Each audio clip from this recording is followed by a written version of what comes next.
This podcast is sponsored by nobody. Hey dudes, this is Laura Summer, the original voice of Janine Melnitz on The Real Ghostbusters, and you're listening to Tommy Throwback Kovac on Splat from the Past. Oh, fudge. Tommy brought his own slime. Hey dudes, welcome to Splat from the Past, the only 80s themed horror and sci-fi show where things can get totally radical. Now today I will be talking to a very talented actor, comedian, voiceover artist, writer, and I am talking about Paul Christie. Paul, of course, played Dancer, the campus goofball, in the 1982 horror cult classic Girls' Nite Out. He will be my fifth guest from that movie. After Julia Montgomery and Rutanya Alda, Lauren Marie Taylor, and Laura Summer, who recommended Paul.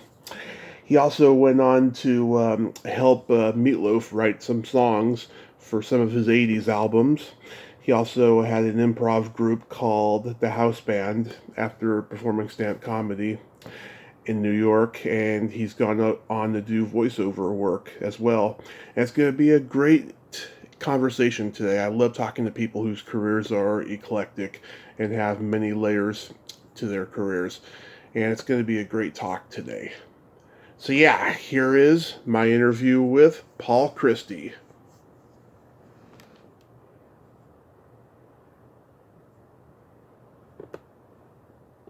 Hello. Hey, Paul, welcome to the show. How are you today? Hey, Tommy, I'm good. Awesome. This is such a great honor. Thank you for taking the time today. Oh, thanks for having me. How's the weather out there? It's late morning, so it's kind of foggy right now. It's going to be super hot by like 110 or later today.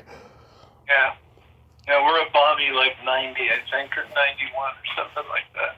Yeah. So, going back in time, did you gravitate toward acting early on in your childhood? I don't think so. Not really. I remember first doing theater when I was in high school. Mm-hmm. And I did about 2 or 3 plays when I was in high school, and then again in college. So it was kind of something that was there as a bug, Mm-hmm. but I didn't really, you're kidding me, right? Yeah. Did you do a lot of... You're here doing work outside, so tell me if that bothers you. Mm-hmm. And I started doing it again, like in college. Right. And then when I got out, it just kind of snuck up on me, doing the idea of doing it as a career, and so I fell into it that way. Nice. I loved it. Loved everything about it. Yeah. Did you do musical theater? No musical theater. I had a heartbreaking audition, 5 auditions for Godspell. Huh. And it was running here off Broadway. And then didn't wind up getting it. But that was my only dabble with musical theater. Mainly I was doing some stand-up comedy. Yeah. And I was doing straight theater and that stuff in New York. Are you born and raised in New York? Yeah. Nice. Yeah, in Manhattan. So I was a pretty lucky kid. I grew up on 84th Street, Manhattan. Yeah. Did you go to a lot of Broadway shows growing up? We did. Yeah. Yeah, it was a big deal. Broadway was kind of cool, not only for the theater, but that's where all the big movie theaters were too. So that would, you'd make a whole day out of that thing too, and you'd go down there. But yeah, a lot of theater. My mom was into that, so there was a lot of stuff we saw. And then in college, I went to a lot of live theater too, a lot of great stuff. Yeah, it was such a magical time because there was no internet. Everybody, knew each other. It was a real community of people, and you could get discovered, on Broadway in New York in those days. It was much smaller. As a city kid growing up here, I said the weird thing about growing up here was that I lived on 84th Street on the east side, over by York Avenue, and when it started to change here, when they started to put up a lot of bigger buildings, they were putting up buildings. They put up tear down some buildings and put up one building that had as many people in it as had lived on the entire square block before. Yeah. And the cool thing about growing up here was that everybody knew whose kid you were for 6 blocks in any direction from where you lived. So you were never in trouble. So we had the run of the island, really. And that completely changed in the course of my lifetime. There was a real small town kind of feel to New York. I mean, there was a small town kind of atmosphere that you lived in, and you weren't afraid. There was no fear. And so we would go to Broadway shows by ourselves, Right. We'd go to hockey games at the old Madison Square Garden on 49th and 8th, by ourselves when we were kids. And the kind of stuff you'd never do now. You'd never have that. So it was a really special. I mean, it was like my brothers and I used to say that we were the luckiest dudes in the world, when you think about it, to grow up not only in New York but in Manhattan. Right. And have the run of it the way we did was pretty remarkable. It certainly was. So after high school, did you attend college? Yeah, I went to a small college in Brooklyn Heights, St. Francis College, and I dabbled in theater there. It was almost kind of like a double major because I was doing that mainly. Mm-hmm. And then, was constantly doing theater. We did like 3 shows a year. So it was like every semester you were doing something, and then we started doing them during the summer too. And then when I get out of there, I was also working for the Brooklyn Borough President's office, and I was putting on shows there on the plaza outside, like musical shows on the plaza outside during the summers, which was right around the corner from the college. Yeah. So that was all pretty cool. Did you have any classmates that went on to become successful in acting? No. I was the only one. I mean, everybody else thought I was. St. Francis was a very like first generation, like blue collar kids that went there. Right.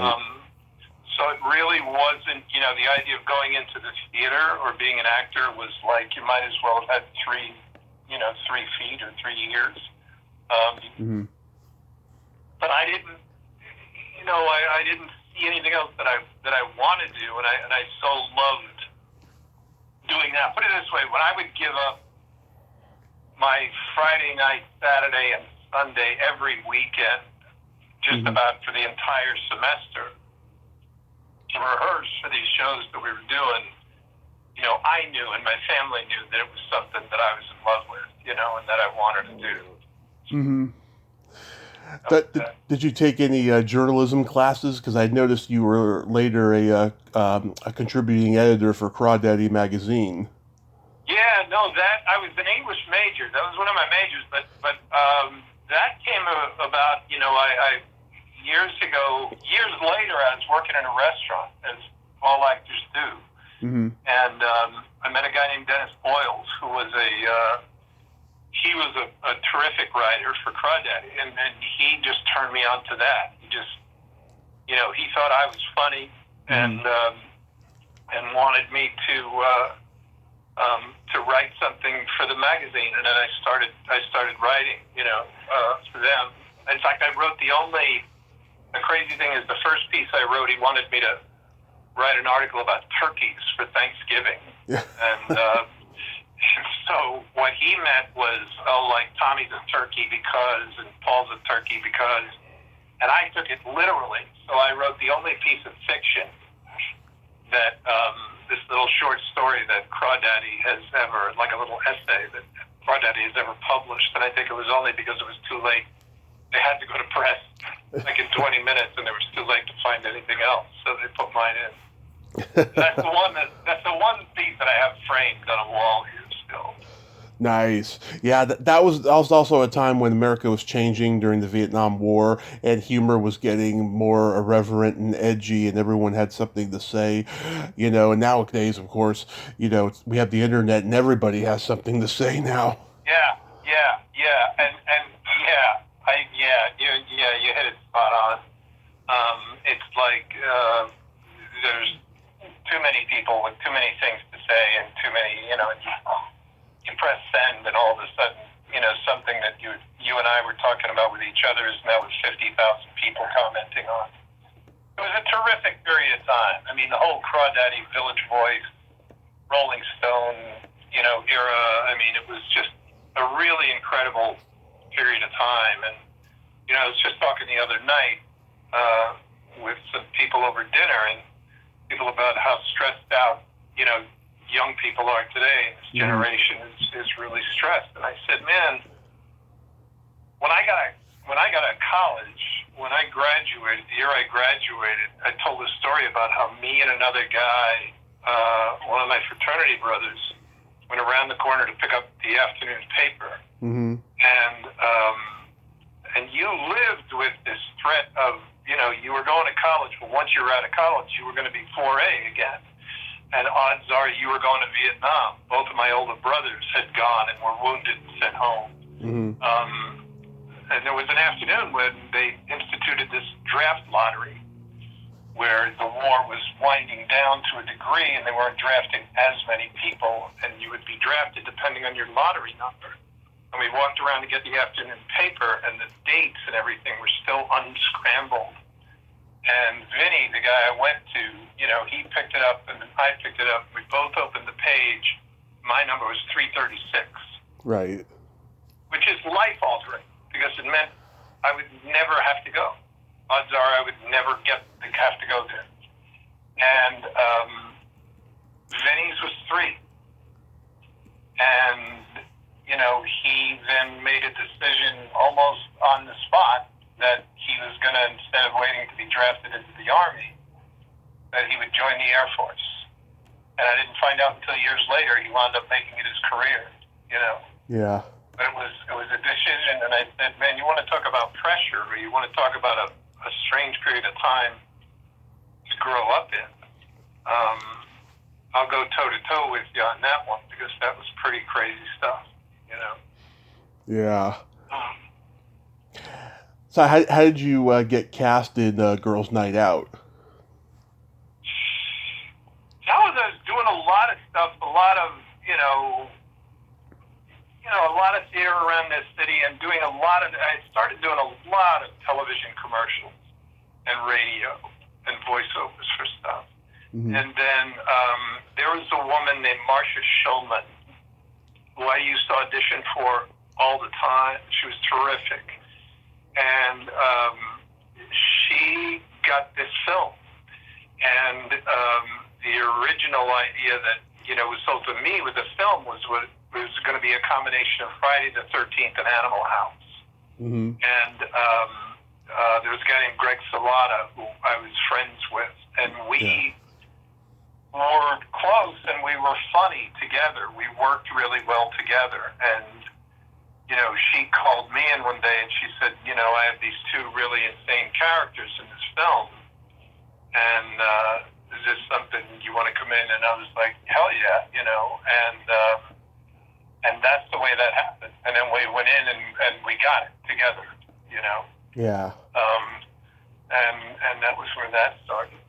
Because usually when you get 2 guys together on a movie, they usually don't get along with each other. But you 2 knew each other, and you 2 were really great playing the campus goofballs, I think. Yeah, that was a shorthand that we had. There was terrific stuff that we were supposed to do that they eventually decided was just too weird, and we were supposed to have these interrogation scenes where they thought that maybe we did it, and it was like, and it was, the scenes were written, so it was, and when we read through them, it was kind of like, trying to interrogate Harpo and Chico Marx, Yeah. And I think they were worried that, we're already a little too weird with this thing, and maybe that might be the fact that we're still having that much fun after people start dying. Because that's why we disappeared at a certain point in the film, and then we were supposed to come back during these things, but they decided not to do that. But yeah, it was really easy. And Bob DeBell, who was just, he would just basically like turn the camera on and just say, "You guys go." Yeah. Yeah. Did you two have to go in and audition together? Yeah, we did. We did, I think, individually, and then Marcia said, Marcia knew the two of us, and knew the two of us together, knew that we were close, and then finally, brought the two of us in. And it was done. You get, you certain guys, you have chemistry like that. Was when I did a thing with, I did a thing for Budweiser, for Anheuser-Busch, for about 5 years, where when they decided to kill the frogs, and they had a whole campaign, they brought in two lizards. Yeah. And it was Louis and Frankie with these two lizards that were going to kill the frogs. And Danny Master Giorgio, who did Frankie to my Louis, it was the same thing. I mean, when we auditioned together, they had cast me, and then I read with some other guys. But, the minute Danny walked in and picked up the script and we read together, everybody in the room was like, done. You just know when it's there, and that's it, it's done. And it was brilliant, and it shows in the work, because you just don't, it's like you don't have to think, you don't have to work that much, you can just react off each other, and, Greg would make me laugh, Danny and the others there would make me laugh, and I just love that, and then then you're just flying, Right. Yeah, I bet people who watched the movie, they probably expected you two guys to get killed off at some point in the movie. I was hoping, we had offered to die. We had offered to become victims. Yeah. That didn't go, but like I said, I think the plan was more that we were going to then be a little bit of a counterbalance, or a little bit of levity, as the film wore on, like watching us getting interrogated. Right. But I guess the powers that be, or whatever, decided that this wasn't going to work. So we just kind of vanished. We were gone. Yeah, you're my fifth guest from the movie. Julia Montgomery's a good friend of mine. Julia, I love. Yeah, I just adore her. Laura Summer, who recommended you. Rutanya Alda, she was one of my earliest interviews, and she's been on several times since. And Lauren Marie Taylor, I talked to last summer. I just love this era of slasher movies. There were so many of them being filmed in New York at that time, like The Burning and Sleepaway Camp and Madman. Were you a horror fan? Yeah, to a degree, but I didn't really realize there was this much of a following. People were really into them as much as they were. I mean, I have to be honest. I didn't know that. I didn't realize that.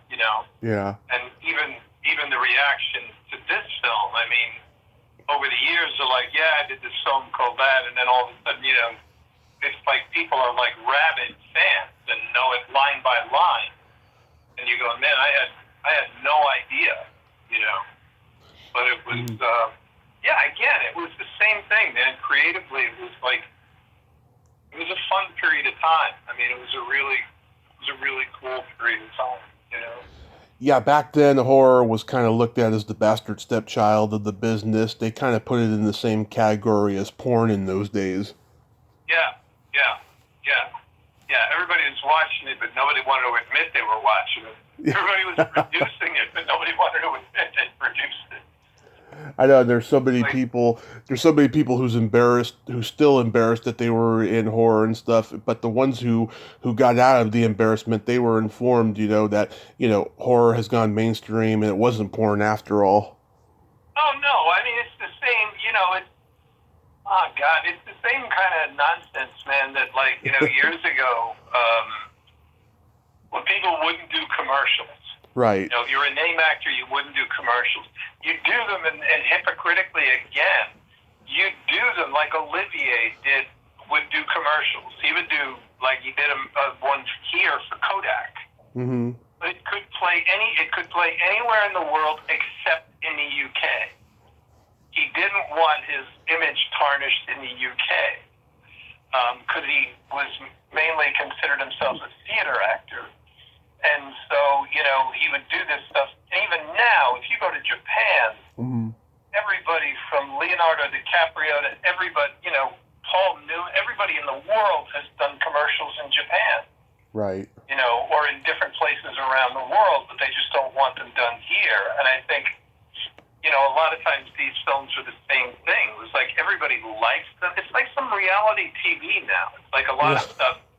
And people go, oh, no, I don't watch that. And I'm like, you're so lying, man. You do watch it. I watch it. We all watch it. Right. And if it's done well, it's done well, man. And it's like, lighten up. Everything doesn't have to be, Hamlet. Yeah. I mean, James Garner, he was a pioneer because he did movies, television, and commercials at a time when no one was doing all three because he did things his way. Yeah. I mean, the joke was, like Burgess Meredith is considered this wonderful, legendary actor that we had. Burgess Meredith was making a fortune doing voiceovers for commercials back in the day before anybody else would. Tom Bosley was making a fortune doing commercials in those days because not many other people would do them, and so you could do them. And then all of a sudden when people, when media just expanded, and plus when they started smelling the cash, I said the nicest thing about doing commercials when I first started doing them was that it gave me the ability to say no. It was like, Paul, do you want to do, you're out of work, you're waiting tables, you're in a bar, whatever, and you want to go out of town for 2 months to do Annie Get Your Gun, and my thing was like, no. But commercials gave you the income, the ability to turn around and say, no, I don't have to do this, so I don't want to do it, and I don't have to do it, so I can say no. That's pretty cool. Did they ask you to be part of the 40th anniversary Blu-ray for Girls' Night Out? Yeah, I'm on the disc. I did an interview with the guy in the city here. So, yeah, I'm on there. I'm looking at it as we speak. I've got it right here. I'm on there as part of the special features. Yeah. He is too, I think, and Laura. God, we had fun, man. I got to tell you, Tommy, it was more fun than anything else. It wasn't like work. Yeah. It was like ridiculous that we were getting paid because we just had. It was probably a short. It was probably a super short shoot as well. Yeah, it was like boom, we got it. Moving on and let's go. And I don't know how many days really they took to shoot the whole thing, but it was pretty quick. Most of the stuff that I shot was up here in Westchester, where I live now, at a school called the Masters School, and that's where we were up here. But it was just, it was young, and everybody got along. That I know of, and it was just, God, it was just a great time. Julia was a hoot to be around. Laura was. Everybody in it was cool, and it was just really, really fun. And I also think when you're working at that kind of speed, sometimes it's just better. It's just, my sister-in-law is Linda Fiorentino. Oh, yeah, I love her. Yeah, and she did a film called The Last Seduction that I think is absolutely brilliant piece of work, directed by a guy named John Dahl. And, John tried to get this movie made for a long time, and everybody else was, they were trying to make changes or do this, and they didn't want Linda's character to be as evil as it was, and he was like, no, that's what I wrote, that's what I want to do. And then finally, at the end of it, somebody gave him, I forget how much money, but it was like, here, just go take this, make your movie, and you got 30 days or whatever. Right. And they did. And they shot that sucker in a short period of time. And it's a brilliant piece of work. And I can't guarantee you, and I think John would say the same thing, that if you had a huge budget and you drew it out over a longer period of time, that you would have gotten as good a project. Because there was something about the intensity of that, and about, we got to go, everybody's got to be on top of what they're doing, and, we got this much money and this much time. Mm-hmm. And that's what we did with this thing. That was what this was like. Yeah, that's awesome. Yeah, that last shot of Rutanya when she's, when she's a man. Oh God, it's so chilling every time I see it. Yeah. She wouldn't even participate in the Blu-ray. Julia told me that, and I said, well, she told me that she didn't get paid for that movie, so I think she's a little upset about that. No, really? Yeah, that's like one of 3 movies she told me that she didn't get paid for. Oh my God. Yeah. Yeah, it was Wow. pretty common in those days with low-budget movies. Yeah, I never had it with any kind of a film project, but I've had it with other things, with commercial stuff or narration stuff and stuff like that, where I didn't get, I got, just stoned and I didn't get paid. Well, wow, I didn't know that. That's pretty weird. Yeah, absolutely. Richard, is she or Richard still together? Richard died, I want to say... Richard died, right. I'm sorry, Jesus. Yeah, right. A while ago. Long ago. Yeah. Yeah. Yeah. How did you get involved with Meatloaf and start writing songs with him? We used to play. I had a team in the Broadway Show League. Mm-hmm. We used to play softball in the Show League, Mm-hmm. and playing ball, I got to know Meat. Had a team also in the league, and so we got to be friends, and then eventually we were a lot of good ball players. Right. On both of our teams, and eventually Meat started sponsoring us to play in these about 3 or 4 other leagues, and then we would do like promotional appearances with him, where we'd go to a town or we'd go someplace else and we'd play against an all-star team and whatnot, Mm-hmm. and he'd be there. And so we became pretty close friends for a period of time, and then he broke up with Jimmy Steinman, and we were just hanging one night, and he knew that I had written for Crawdaddy. One of the first things I was going to write for Crawdaddy, and they didn't run with, was a piece on Meatloaf. I knew about him before most of the guys at Crawdaddy did. Yeah. And we didn't run with that. But then he said, during that period of time, he just said to me, have you ever written song lyrics? And I did when I was a little kid. Mm-hmm. But like most actors, if they ask you if you can ride a horse or anything else, you say, yeah, what the hell? Yeah, sure. And, wait till you get caught. And he said to me, can you write me some songs? Because I'm looking for some stuff. And I was like, yeah, sure. And then, then you go home and you have a nervous breakdown. You go, what have I done? What have I said? And, but I did. I wrote some stuff, and I had a lot of journals with a lot of stuff that I had written in it, and then brought in like 4 or 5 of them. And there was this legendary producer named Tom Dowd, Yep. who was producing the album, and Eric Clapton. Yep. And I brought in some stuff, and I did it, and then all of a sudden he turned around one day and he said, this is it. This is Paul's son. This is it. And this is Midnight. Midnight at the Lost and Found was mine. Right. And he said, yeah, there's your title track to the album. That's it. And so I had 2 others on that one, and then I wrote the title track for another album that he did called Blind before I stopped. So yeah. Yeah. He was a good guy. Those are crazy ass days. All this was happening around the same time. That was a pretty crazy ass period of time.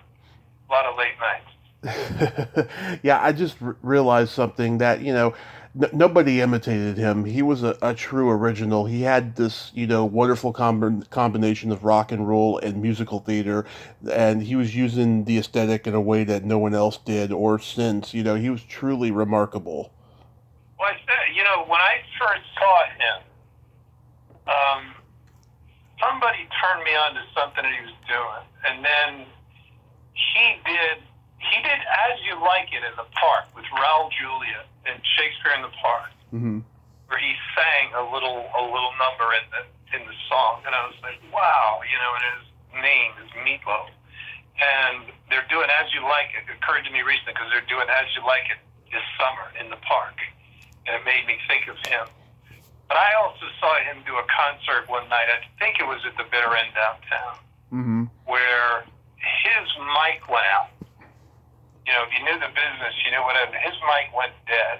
Yeah. He kept singing. And I swear to God, there's probably not three other people in the audience that realized that his mic was out. He had the biggest, if you listen to the Bat out of Hell, he had the biggest voice I think I'd ever heard. And yet at the same time, this beautiful tenor and this range that he could do at the time, like nobody I had ever heard, I think, before or since. And, when you look at those things, when you look at, For Crying Out Loud or Heaven Can Wait or any of those things, man, it was like, there's just nobody else who could do that. And it was as bizarre as he was. You just didn't expect that coming out of him. But when it was big, it was big. The tough thing was when we did my album, when we did Midnight, his voice just went south. I mean, it was somewhere, and people, over the years would go, oh my God, it was drugs and this and that. And I said, mate, didn't really do a lot of that shit. I mean, that's overblown. That's like rock and roll, like legend. That kind of falls into. But it really wasn't true.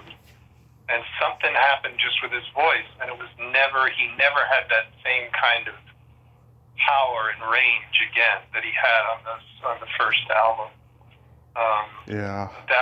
That was unbridled. That was like unparalleled, man, when to do that.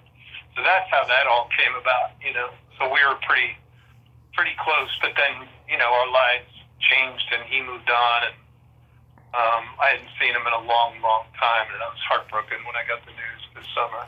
Yeah. Recently. What was the inspiration behind the song Midnight at the Lost and Found? That was a bar we used to hang out in. There was a bar, the Hey Ricky, Mine is Empty, How About One for You? Ricky was a guy named Ricky Ferretta, who was a bartender at a bar called Paulson's on 77th between Columbus and Amsterdam, I think.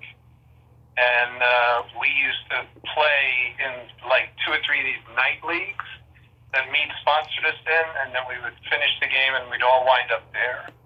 And that's where we go. And then they had a place upstairs that was like a little tiny cabaret place.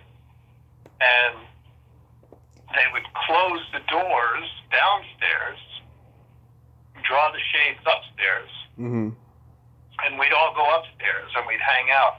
And there was a place called the Cafe Central on, there was a very well-known joint on Amsterdam, I believe. And they would have to close, everybody had to close at 4. But they all knew about this, that they would come over, they'd empty out their place over there, and Paulson's would empty out upstairs. And everybody would have this, we'd go on from like 4 o'clock until 8 o'clock, 9 o'clock in the morning upstairs. So that was it, and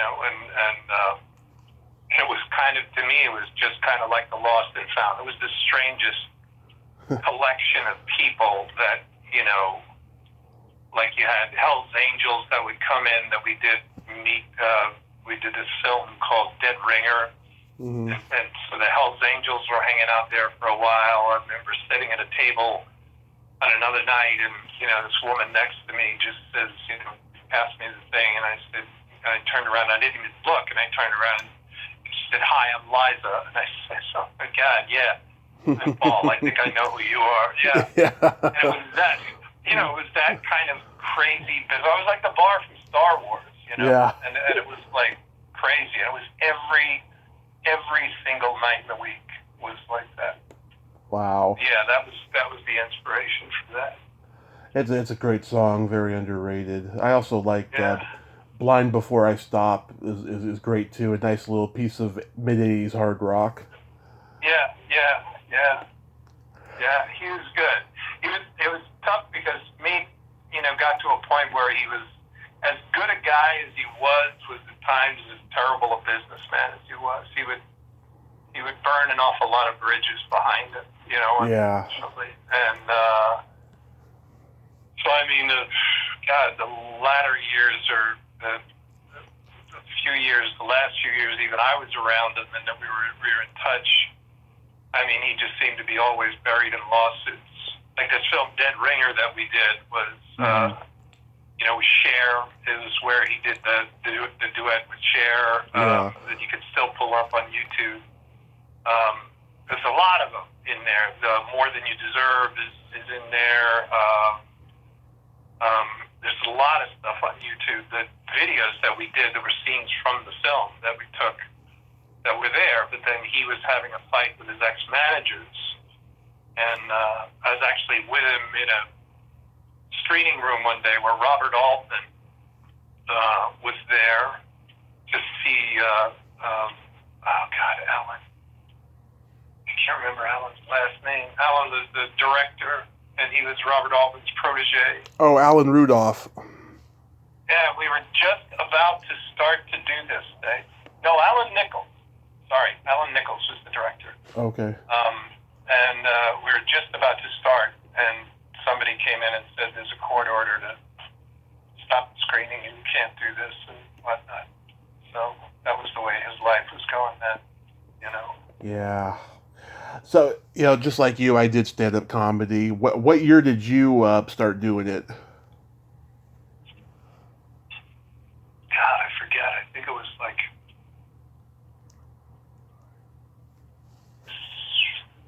77, maybe 78, 79. Yeah. Somewhere around there.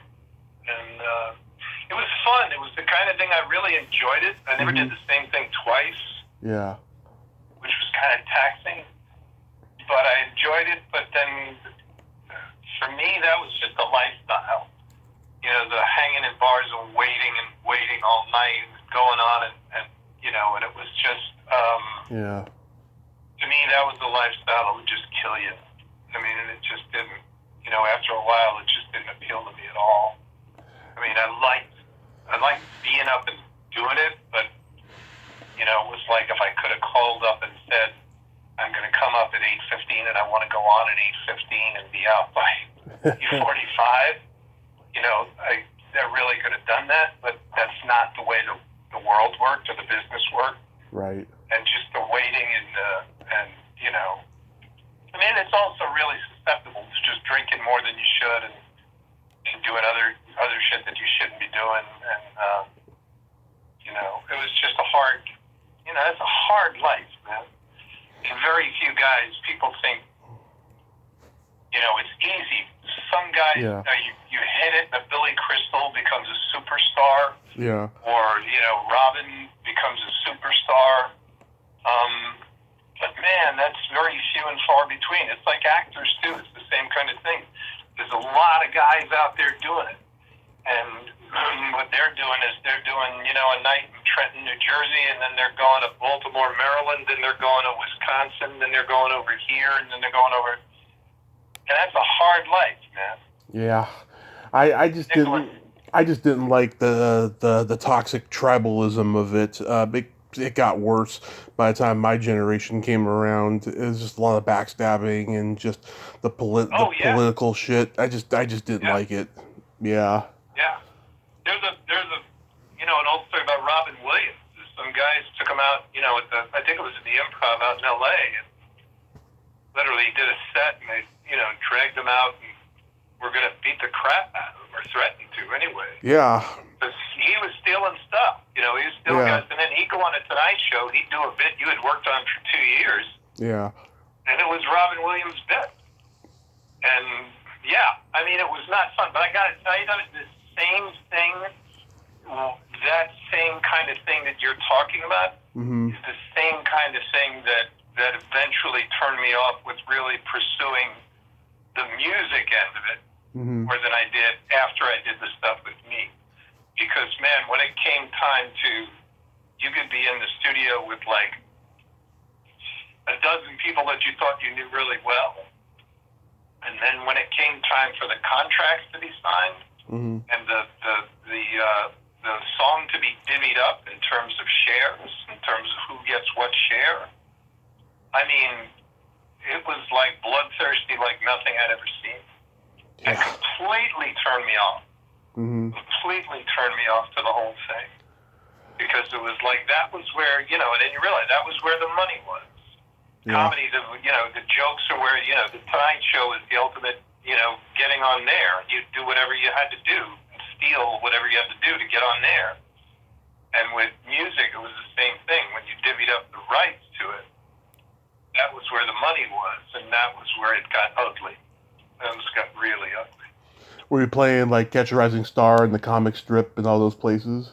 Yeah, some of the Catch I did, the Improv I did, man, those were the main two joints that I did, But it was fun. But it was never, for me, it never got to a serious kind of thing, Yeah. Who did you see there? Oh, God, everybody was there. Episcopal was there at the time. Yeah. Dennis Wolfberg? That name doesn't really remember. Gilbert was there at the time. Gilbert, Dr. Katz? No. This was all New York. I'm not sure about but they came a little bit later. Jimmy Brogan. Jimmy Brogan, Rick Overton. Really good. Rick Overton, yeah. I was just going to say, yeah. A lot of really good guys, and that's what I mean. I'm sure that like Rick, I know Jimmy was Leno's head writer or somebody's head writer for a long period of time, and I'm assuming a lot of these guys, I don't know, like whether Rick is still doing Oh, he is. stand up somewhere, yeah. Yeah. And, but I mean, that to me, it's just a hard way to make a living, man. It's a hard, that traveling, like Leno was one of those guys, he loved that kind of shit. He would be on the road, I think, even when he was doing the Tonight Show. Oh, yeah. On his off times, he'd be on the road, he just loved doing that. Oh, yeah, he played the Comedy and Magic Club in Hermosa Beach every Sunday. He was doing that at least until COVID happened. Yeah.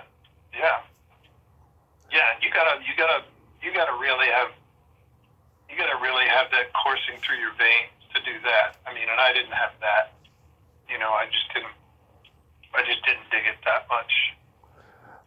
Yeah. Then you transitioned into improv. Yeah. That was with Michael, who I think you interviewed, Michael Mislove. Oh, yeah.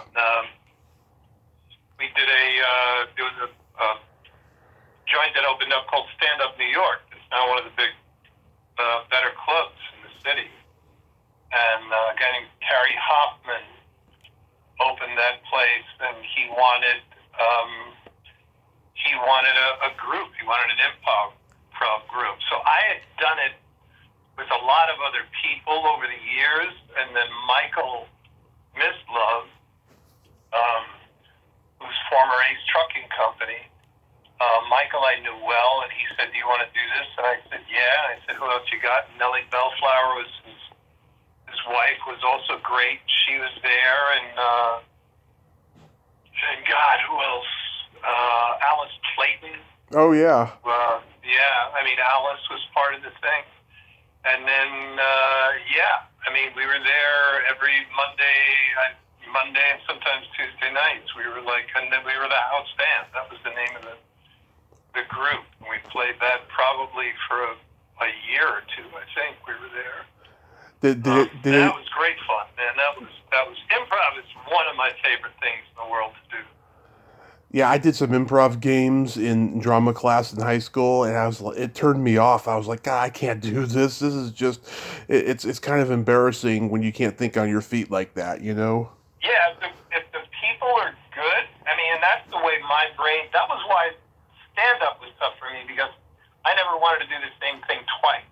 Yeah. So and there were some nights when it would click, and some nights when, man, I got nothing here, and I should have prepared something, but I got nothing, and it was mean. But improv was like you were constantly doing that. It was constantly a question of there's nothing here except right for this second, and the next thing that comes out of your mouth. And if you're hooked up, for me, if you're hooked up with people that are really listening to each other and you're doing it right, I mean, there's nothing scarier, but there's nothing, man, when you come off and you've just done a 10-minute sketch out of nowhere that kills, I mean, there's no better feeling in the world than that. That was awesome.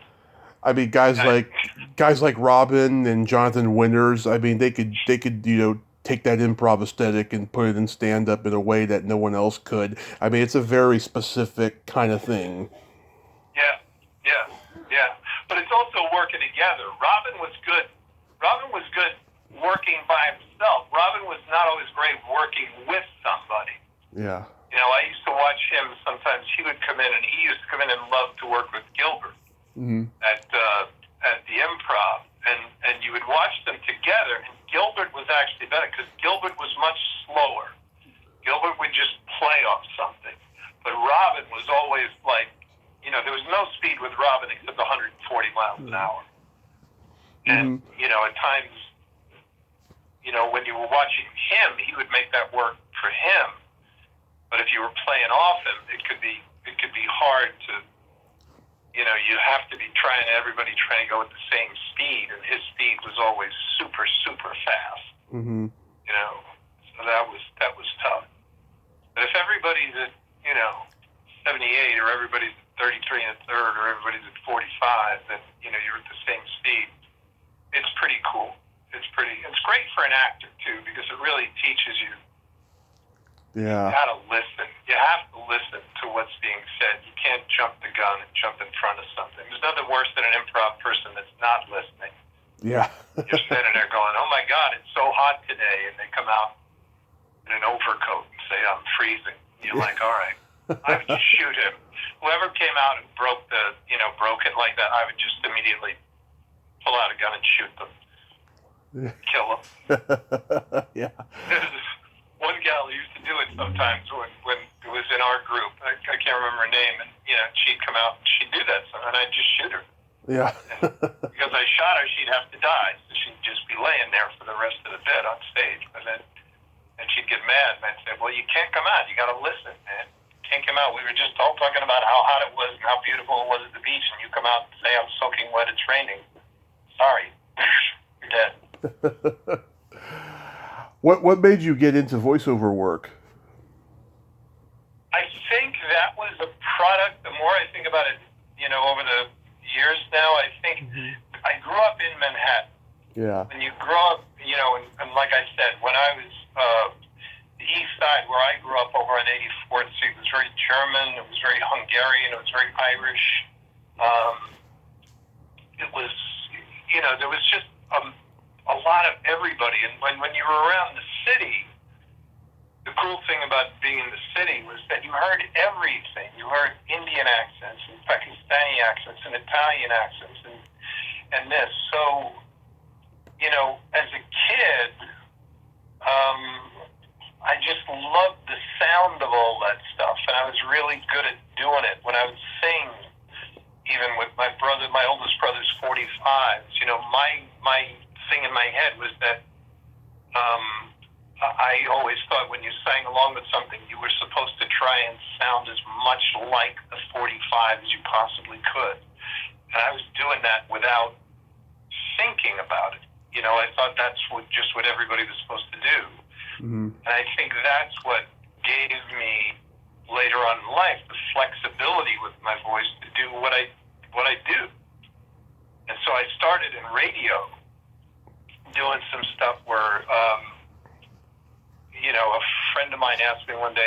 you do this, you know, Mm-hmm. I forget what it was. He said, can you do this one? I said, yeah, sure.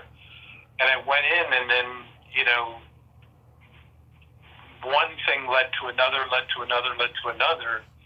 and then the voiceover thing I went through, you know, for years. I started just almost mimicking, you know, these deep-throated, Yeah. very, very serious voiceover guys. You know, my agents finally said, well, you can do that, but you can do you, too. Just do you, and then you can do that stuff. And I think that range was, you know, the key to everything. And when I started doing it, it fit my kind of personality, my kind of temperament more than anything I'd ever done. Huh. Because in the course of a day, I could be working for 4 different people, and anybody who bought you for an hour and a half. It's, you know, an hour plus a half.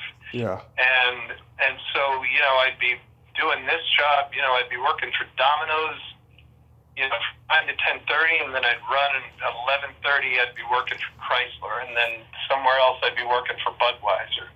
And I think I've always had a touch of like ADD or whatever, and that Mm-hmm. you know, I need stuff like that. And so I was never in one place for more than 2 hours, 2.5 hours at a time. And every single day was something completely different. And the morning session that I'm doing is different from the mid-morning session I'm doing, which is different from the afternoon session that I'm doing.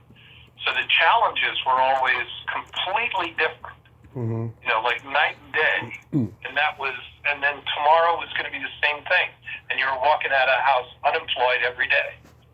So there was that adrenaline rush of like, man, I've got to go out and I've got to do this today, you know.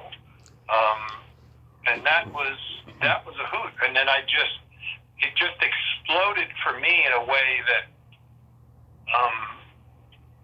you know, it was just overwhelming. And, Yeah. and at the same time, I loved it, you know. Yeah. I loved it. It was the perfect job for me and my skill set. And the fun part about it was a lot of the people, especially radio, and radio is really done. There's nothing more fun than doing a funny radio spot with 3 or 4 people in the studio. And a lot of times the jobs I'd get hired for, because of my improv background and maybe being funny, was that I'd walk in and would go, Paul, we've been working on this thing for 6 months or a year, and it just isn't happening. So what would you do here? What would you do with this thing? And then, you know, hopefully you come up with something that they haven't heard before, or you put a slant to it that they haven't heard before, and then the whole thing clicks, you know? Right. So that was, I used to say I was the luckiest guy in the world, man, when I was running around, and that really kicked in for me. I mean, that was pretty cool. Oh, yeah. I mean, you've built up a cult following with Square One Television, Doug, which I remember very well. And you did some voice work for Saturday Night Live. I mean, yeah, you've done some good stuff there. Was, you know, the Nickelodeon stuff, too, was the other, you know, the other end of the thing. You know, there was, you know, the heavy voiceover stuff. But then, like, when I started working for Nickelodeon, and we did this character for about 5 years called Stick Stickly in the afternoon. We had a show from 3 to 5 in the afternoon. And that was like, it was a whole other universe, man, because that was like, you know, the Square One stuff was cool, but it didn't have as much of the reach that this thing did. But this thing was like, I used to say, man, I'm Elvis for, if you're between 8 years old and 13, I was Elvis for a while, you know, for kids in the afternoon, because you knew, we had no idea. It was 2 women named Aggie Fedor and Karen Kuflick who created this character, and it was a popsicle stick, you know, with a nose and a mouth and 2 eyes. And this became 3 to 5 in the afternoon. If you weren't watching Stick Stickly or you didn't know what happened with Stick Stickly, you were not happening. And every celebrity in the world wanted to be on the show. Everybody wanted to be a piece of the thing. Yep. And then, you know, Nick had no idea that this was going to be as big as it was. Then I wound up doing another thing for them when that finally stopped. And for about another 8 years, I did a character called Moose A Moose for them. That was more younger kids. So we didn't have the creative, like, leeway. Like, Stick was fun because, you know, with Stick we were doing stuff for kids, but we were also doing stuff that we knew that you would get, but that your kids wouldn't get. Right. And so, you know, it was kind of like Soupy Sales back in the old days, and so that made it fun. But then Moose was more of a preschool kind of thing, or younger kids kind of thing, so they were a little stricter. But then again, I mean, that was the same thing. As kids get hooked on that stuff, so you have no idea the reach you have. It's kind of a little daunting when you realize how intently they're listening and how much they're following every word you're saying. But then again, that too, you can go on YouTube and you can pull up, you know, you can pull up Louie the Lizard, you can pull up Stick Stickly, you can pull up, my whole life is on YouTube, and Moose A Moose is on there. Right. But it was a kick. It was an honor, really. Do you have any upcoming projects you'd like to mention? I'm proudly doing the 13th year now for a show called Gold Rush on Discovery. That has been a monster success now for 13 years and has about 5 or 6 different spin-offs called Parker's Trail and Whitewater and Dave Turn's Mine Rescue and stuff like that. And so I've been pretty married to that for a long time. We just started our 13th season just this past month. Nice. So I've been pretty busy with that, with trying to get that. And then when that kicks into overdrive, we're doing about 3 or 4 or 5 shows at a time, you know. Yeah. So that's a lot of work there. But no, that's about it. That's the main focus right now. Awesome. Well, I want to thank you so much for coming on today, Paul. I'm so glad that Laura could connect us. Oh, my God. Give her my love if you talk to her, and Julia, too, if you talk to her. I will. 2 of my favorite people from back in the day. God, there was a time when we saw each other every day here, man, which was really, really fun. But they were, they're 2 of my faves, so... The locations change, but the love never dies. No, man. No. And great memories of the 2 of them, you know, that'll always be there. So, pretty cool. But thanks for having me on, Tom. Absolutely. You have yourself a great summer, and be safe out there. All right, you too. Thank you. Bye-bye. Bye-bye. Well, there you have it. Paul Christie. Ain't he a cool dude? A nice guy, huh? Great stories, lots of talent. I enjoyed talking to him. Thank you so much, Laura, for connecting us. Well, up until next time, this is Tommy Throwback Kovac saying there's no shame in living in the past because the present sucks. Later, dudes.